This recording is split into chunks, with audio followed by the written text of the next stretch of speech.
Hey, guitar heroes, welcome back to Unleash Your Inner Guitar Hero Challenge, week 3. Listen, in one of the previous lessons, I realized that the picking tutorial that I gave you guys might have been a little advanced for some of you, so I'm going to back it off a little bit and go even more simple.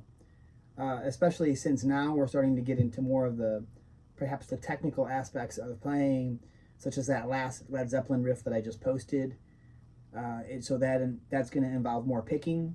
So this tutorial is going to be specifically about how to take your picking from very simple to a little bit more complex over time. And of course, it's going to take some practice. You have to be patient with yourself and do a little bit every day. And as you do a little bit every day, 5, 10, 15 minutes a day, you'll start to see progress over time. All right, so let's go.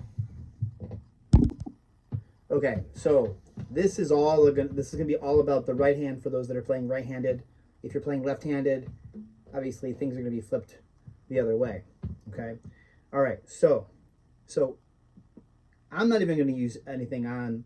I'm not even gonna finger any notes right now at this immediate moment. Maybe I will here towards the end of the lesson, but I'm going to start with just open strings. So my left hand, in this case, is doing nothing. So I'm going to just pick the strings like this, and I want you to do that. Now, one thing you can do, and you just saw me do it,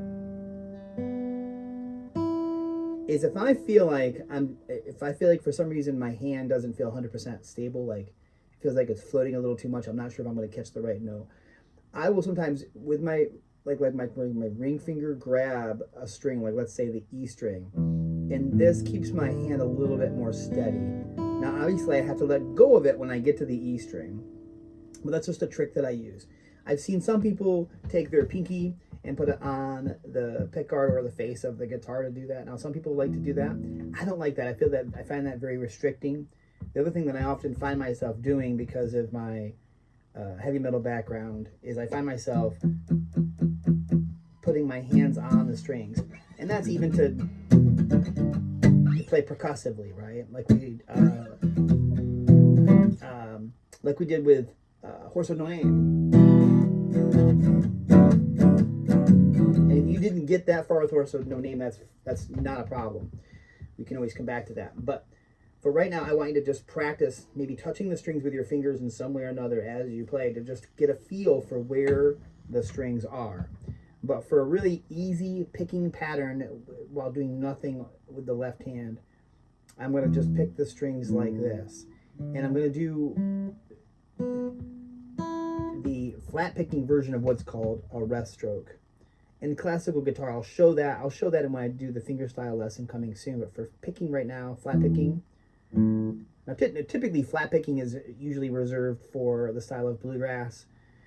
But to me, flat picking is anytime you're typically using a pick to pick chords, notes, exactly anything, really. Okay, so pick going down like this towards the floor. Notice that every time I pick, I'm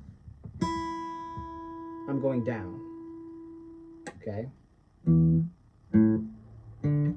Now I am muting the strings a little bit with my right hand. Okay, so I showed you how to pick down towards the floor.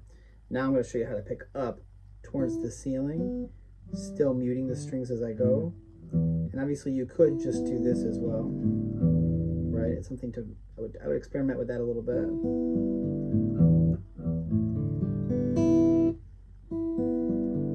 For me, it's more natural to mute the strings, especially if I'm going down.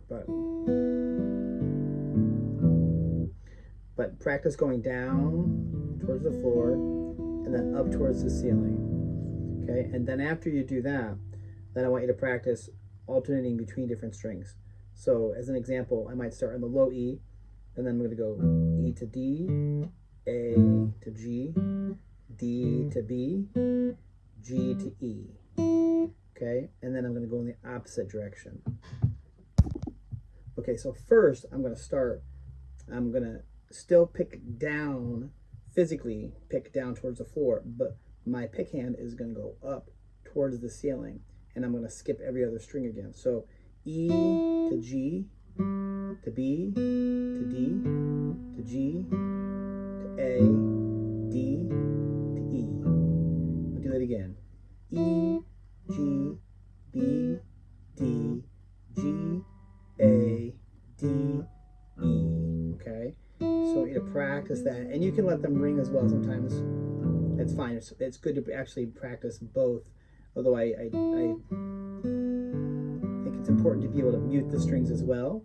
But it's also about control. Like, you get to pick how long you want that string to ring for. All right, and then I'll show you another approach to doing this in the next section. So I'm going to pick up, skipping strings. Okay, picking up, skipping from the E to the G, B to the D, G to the A, D to the E. Okay, and you could go this direction too, from the chin to the floor, but also still going up. Okay, to recap, you could go towards the floor going down. You're just skipping every other string. You could go down towards the ceiling,